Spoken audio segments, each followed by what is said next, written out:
am making a commitment that we'll try to assist once again the village to develop that factory, that cheese factory and juice factory that they had. So we'll work to create employment for the people in the community and also for the community to have something, an economic venture. That was Minister of Agriculture Zulfikar Mustafa. He made the comments during a recent visit to Orealla, an indigenous village along the Quarantine River in Region 6. The factory he spoke about started in 1995 by a Belgian couple who vacationed in the village and saw unemployment as an issue and decided to do something about it. 5 years later, the factory was left in the hands of an all-female committee in the village and a few years later ceased operation.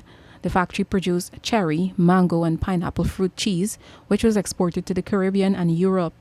The village's Toshao, Carl Pino, during a telephone interview with the newsroom on Thursday, explained that the factory has not been in operation for years and as such is now in a deplorable condition.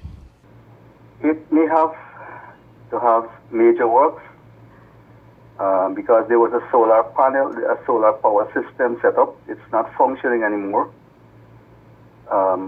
I don't know what became of the batteries. I think the last managers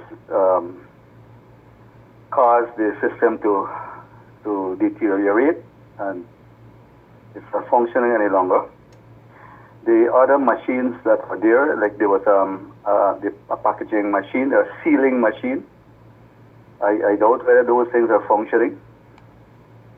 So, and then the water system, I'm not sure if that's functioning also. And then there will have to be the lighting will have to be checked and see if they're functioning, if the lights are functioning. So I think it's going to need some major works. The Toshao explained that the original arrangement with the Belgian couple was to hand over the factory to the village after 25 years. The previous village council in 2018 made the decision to hand over the factory to a farmers association who never did anything substantial with it. Once the factory is reopened, the Toshao explained that they do not plan on restarting the fruit cheese operation. It's still in the hands of that association, but we're trying to get it over back to the council, because at one time we were thinking of doing other products, making other products such as local snacks, packaging and so on, there in the factory. We were thinking of doing like plantain chips, sweet cassava chips, jam, package our own cassava bread, our casrib, bottle the casrib, and a few other products.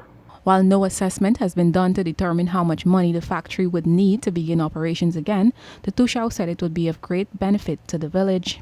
Yeah, I think it can be feasible once we get the necessary equipment, and I believe it will be helpful to the community.